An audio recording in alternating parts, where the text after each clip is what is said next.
I'm Steve Lascalzo, and this is The Way.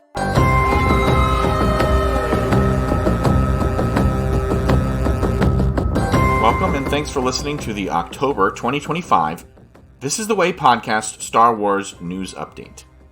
I'm not sure if you've heard, but apparently, a couple of post-Rise of Skywalker movies were being championed and are no more. First, David Fincher apparently had an idea for a Star Wars movie set after the sequel trilogy, according to industry insider Jeff Snyder. Now, according to him, it would have been focused on a character from The Rise of Skywalker, but who? We don't know. And we don't know any story details, especially since Fincher is known for directing, not writing. Now, this seems wild, but don't forget, one of Fincher's first jobs on a movie set was as a crew member on Return of the Jedi doing special effects. Now, his project apparently stalled only because Fincher wanted final cut of the movie, but Lucasfilm does not give final cut to directors, even with resumes like Fincher's. So that one never came to fruition, but neither did the idea of Ben Solo himself, Adam Driver. The actor told the Associated Press that he had been developing an idea for 2 years on his own called The Hunt for Ben Solo. Now that, to me, sounds like a gag. The Hunt for Solo sounds like The Hunt for Spock, right? Driver had details, though, like it was going to be with Steven Soderbergh and Rebecca Blunt, and that he actually brought the idea to Lucasfilm, and they were on board with it. He said they hired Scott Z. Burns to direct a script, apparently from Soderbergh, but Bob Iger and Alan Bergman said no from Disney because, well, they couldn't see how he'd still be alive. One article even talked about an exchange between Soderbergh and Kathleen Kennedy, which indicated this was the furthest ever that a project had gotten with Lucasfilm and Disney before it was shut down. Kennedy approved, but apparently even that isn't enough. Now, how is it possible that Iger and Bergman don't understand how little death matters in the Star Wars universe? Obi-Wan Kenobi, Yoda, Boba Fett, Darth Maul, and those are just a few. What about the most recent Star Wars movie release, Rise of Skywalker, and the infamous somehow Palpatine returned? All right, it's time for me to report Star Wars news released since our last news update podcast. The next live-action Star Wars project is more than half a year away, but because it's next, we're finally starting to hear more about it. The Mandalorian and Grogu movie released a teaser trailer late last month, and several cast members were revealed. One of them is Jeremy Allen White, probably most famous for his work on The Bear as Carmi Brazzado, but he was also on Shameless as Lip Gallagher. He's about to star as Bruce Springsteen in a biopic. White is voicing Rotta the Hutt. And if you weren't aware, this is Jabba's son, and the character has appeared in a movie before. Rotta was a baby in the animated television pilot turned theatrical film Star Wars The Clone Wars back in 2008. Ahsoka Tano was part of that show, but in this particular time period, she would be on Peridia with Sabine Wren and unavailable to help after the events of Ahsoka Season 1. Luke Skywalker's somewhere out there in the universe, but his help probably isn't warranted either because, as we saw in the teaser, Rotta is all grown up, and he might hold a grudge against Luke and Leia for killing his father. I don't know. We don't know the story yet. But I have seen comments from Jeremy Allen White on a BBC talk show that said Rotta travels around with the Mandalorian and Grogu, so maybe he gets into bounty hunting? White also said that Rotta can move fast, so maybe the sloth-like Hutts that we've seen in the past, the slug, sloth, slow-moving ones, maybe that's a result of opulence, not requiring exercise. White says he did some ADR work, got called back for more, and might even have to do more work again soon. There's still 7 months until release, and this is a fully CGI character, but From what I gathered, there's no motion capture being performed by Jeremy. Meanwhile, Sigourney Weaver has driven a dagger into sci-fi lovers' hearts with a revelation she was only on the set for a few days.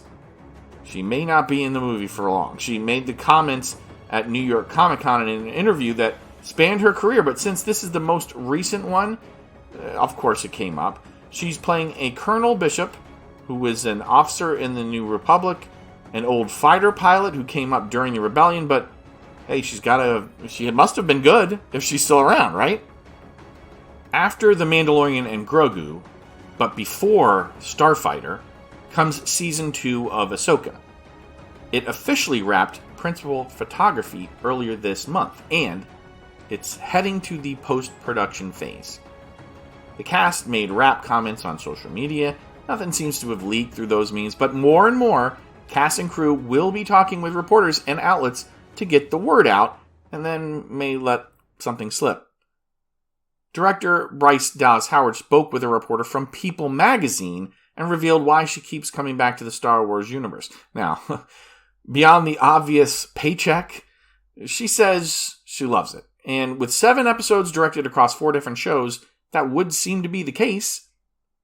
I did also note that she says Ahsoka will be a beautiful, thrilling, adventurous, romantic season. Now, that last word, romantic, that's very worrisome to me because Disney has conditioned me. Who is this romance going to be between? Now, Leia and Han aside, Star Wars just doesn't do romance very well, in my opinion. And in fact, that's where they get into trouble with me because I just think they have an agenda. And now, there's no word who this romance is supposed to be or why she used the word romantic. I just worry, and I think I have cause to. Howard also mentioned, despite the Lucasfilm and Disney budgets, they operate with an indie project mentality. That's because they want to encourage thinking outside the box. And personally, this is me speaking. This is not Miss Howard. I think that's because Disney had some well-publicized failures because of story and character choices in the past. I think they're a little gun-shy. I don't think it's because they want to encourage thinking outside the box. But that's my opinion. I do, however, think there is great value in forcing creatives to find new ways to make things work instead of just throwing money at the problems that arise. Because what that ends up doing is that lets those creatives force their ways and their agenda into the stories. Rosario Dawson echoed some of the comments made by Howard when she made an appearance at Comic-Con Scotland in early October. She said, while the first season cost over $100 million to produce 8 episodes, she says it's going to cost less money for season 2 for the same 8 count of episodes. Now, maybe it's because sets and costumes will get reused. You know, they had to build them from scratch the first time, and now they can reuse some of those. But it's probably more about the project failures of the past than just recycling resources. She also mentioned she worked with Hayden Christensen again in the last week of production.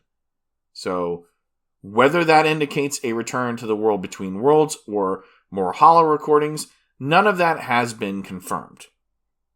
Mary Elizabeth Winstead, meanwhile, spoke to Collider about her role as General Hera Syndulla. It seems her role will be getting bigger. How? I don't know. We've heard there's a lot of space battle in Season 2. That makes sense since Thrawn is returned to the Prime Galaxy, but she stopped short of expanding on her comments since she says she hasn't been given her guidelines yet by Disney and Lucasfilm PR. That's an interesting look into the publicizing aspect. Now, I'm not sure if quite a bit more that comment refers to screen time or story importance. But, you know, we're going to have to wait until the second half of 2026 to find out, or until they let her speak on that from her guidelines. I've spent most of my life fighting a war, and that's why I'm trying to convince you to help me prevent another one. After The Mandalorian and Grogu, the next feature film in the queue is Starfighter.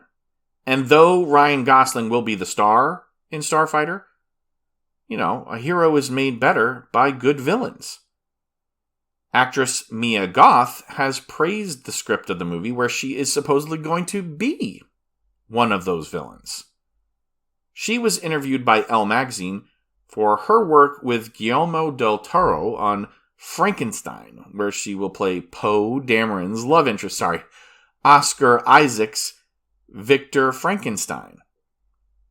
She also just wrapped up a role in Christopher Nolan's The Odyssey, and she didn't say much, but she's getting a lot of work from high-profile directors. And Sean Levy called her a unicorn of an actress. Any one of the movies that she's in could make her a bigger household name by the time Starfighter comes out in 2027. She did play Maxine and Pearl in a series of movies, horror movies, but I don't consider that making her a big name. I think Star Wars or one of the Odyssey or this Frankenstein movie, any one of those could make her a big hit. So it seems like Star Wars got in on the ground floor. One of her possible co-conspirators in the movie to kidnap the child that Gosling's character is supposed to be protecting may be actor Aaron Pierre. He, like Goth, recently praised the project while talking to Esquire.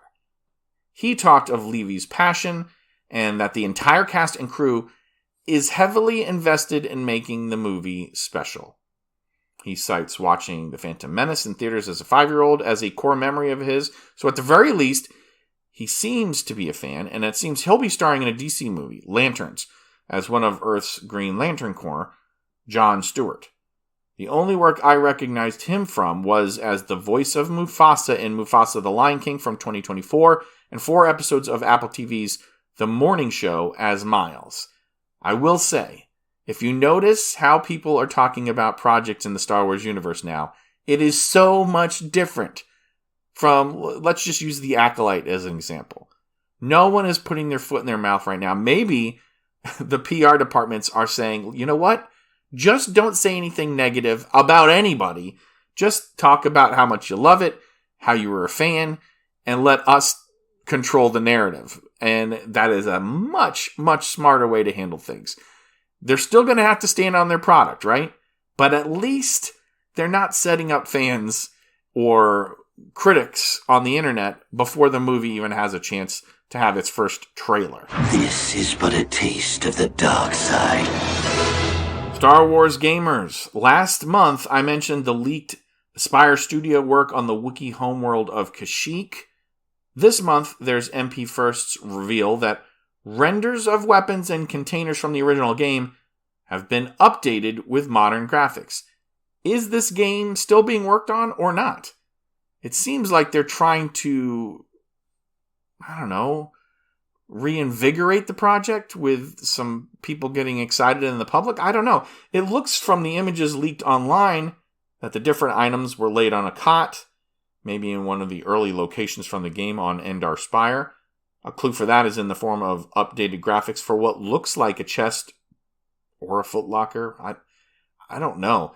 The website leaking the images also mentioned the early images indicated a new game feature would allow the weapon models themselves to be customizable with the mods, which would not only change the functions as they did in the original game, but also the appearance of the weapon while you're holding it in-game. And that has become a popular aspect of the Battle Royale style games that we have seen in the recent past, making the not just the function, but also the way the gun looks or the blaster looks different.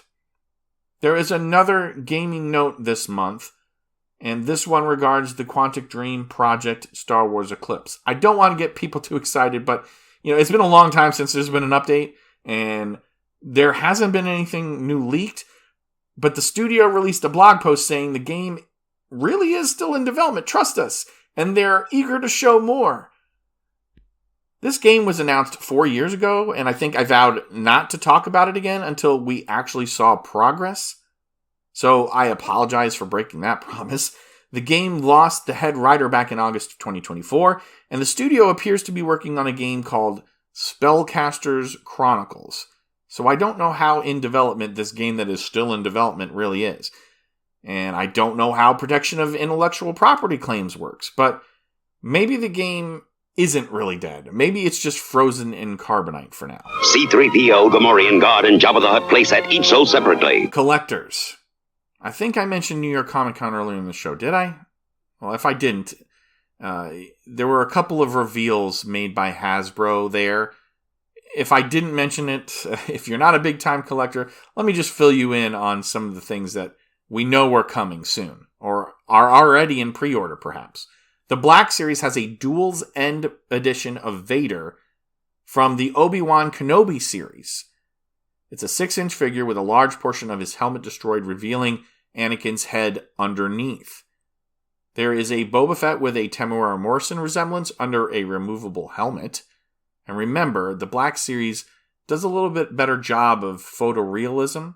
There's a couple of troopers, a Purge Trooper and a Patrol Trooper, that do not appear on the Hasbro Pulse website.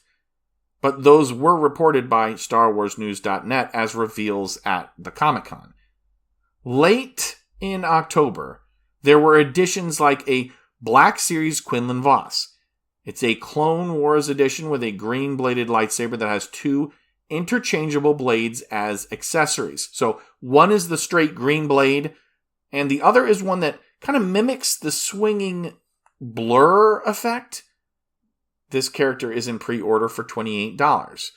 There's a Kyle Katarn from Dark Forces with a blue lightsaber with 2 interchangeable blades, like I just mentioned, but he also gets a blaster pistol.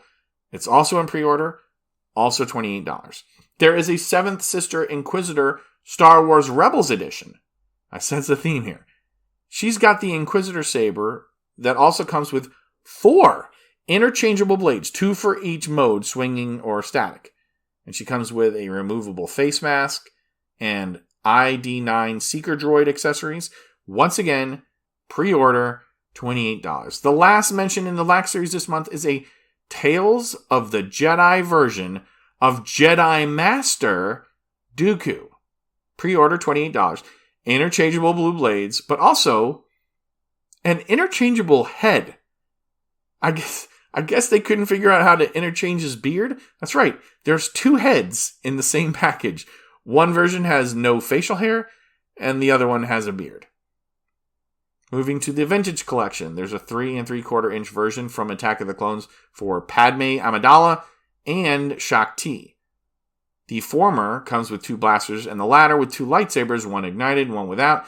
And I understand, the Black Series is more expensive by about $8, but if the technology's there, why don't you just give the one saber blade and one hilt that you can remove the blade from? You don't have to provide the swinging motion blade, but these are not just better or not as good detail, right? So it's not like spending the extra $8 because these are $20 would make you say, wait, you mean it's $8 for the swinging blade version? The Vintage Collection has always looked more like the original toys from the Kenner series in the 80s.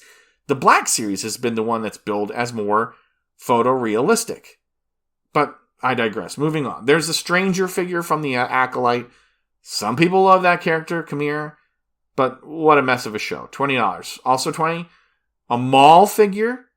It says on the packaging it's from the Maul Shadow Lord animated series that is currently in production. This might be the first merchandise from that show. Maybe a fun addition to you. But I can't see it's going to be I don't think it's going to be a great investment. I mean, he's got his Forrest Gump metal legs. But the product features tagline says, Maul's return. After the events of the Clone Wars, Maul plots to rebuild his criminal syndicate. Finally, in the Vintage Collection is a Darth Vader Emperor's Wrath edition from Return of the Jedi. And there are a few unique things that make this a really cool figure. First, I might be wrong, but it looks like the helmet is just ever so slightly translucent so that you can see a skull.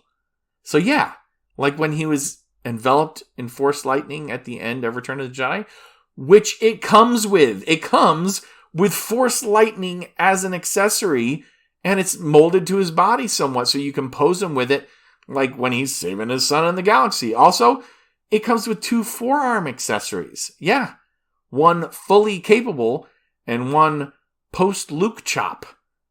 It's also got an ignited red lightsaber and an unignited one. But again, why not just have the blade be removable. Then there are some Pulse website exclusives. Sadly, unless you subscribe to Pulse Premium, you can't purchase a Vintage Collection Jedi Spirits 3-pack at this time. It is still in stock, but I'm guessing that's because there's a limitation to only Pulse Premium members.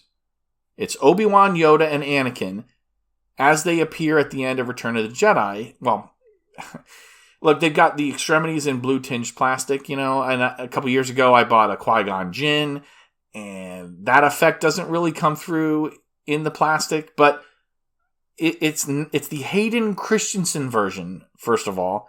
It's not the Sebastian Shaw version of Anakin, so it's not even the original. But again, for all three characters in one package, it comes to $58. But again, you have to be a Pulse Premium member, so you have to pay that price, which is an additional $50 annually. Now, it does come with early access to products. So it says back in stock access. I don't know what that is, but it might be of interest if you missed out on a past purchase and now it becomes available on the website. There are also members-only savings and discounts and promotions, and there's free standard shipping in the contiguous US and Canada, and access to exclusive events and content. I'm not saying that because I think it's worth it. I'm just saying if you purchase a lot of these characters, then it might be because you're saving on shipping at that point, right? And this may be your only chance to get these figures. There's also a premium-only access duo of Darth Sidious and Mace Windu from Revenge of the Sith. Now, I checked. Sidious has 2 different heads, so you can have him pre-Force Lightning Reflect and post-scarring. The Force Lightning plastic accessory also seems to have the ability to hook onto the purple lightsaber of Windu. Buying both of those will set you back $60. And again, that does not include the premium membership cost, which you have to have in order to buy those 2 from the Pulse website online. Just one more thing. Okay, Disney Parks news time. Reclaimed and Reforged is back at Savvy's workshop at the parks. The limited time offering of emitters and hilt pieces debuted in March and has been back in Galaxy's Edge since October 12th. But it's acknowledged that, again, it's only for a limited time. So if you missed it the first time around, it's back for a limited time. There isn't an end date yet, but if you did miss it, you're probably going to have to hurry up this time. They probably had enough extra pieces, hilts, and stuff that they just want to get rid of them now. Maybe there wasn't a big demand and they're just making it accessible. Maybe they had to do a second. I don't know how this works, but it doesn't seem to be for any, tied to any show or anything like that. And the story of the parts is that, they've been scavenged by pirates, treasure seekers. It's more like a hodgepodge of old and High Republic dismantled lightsabers.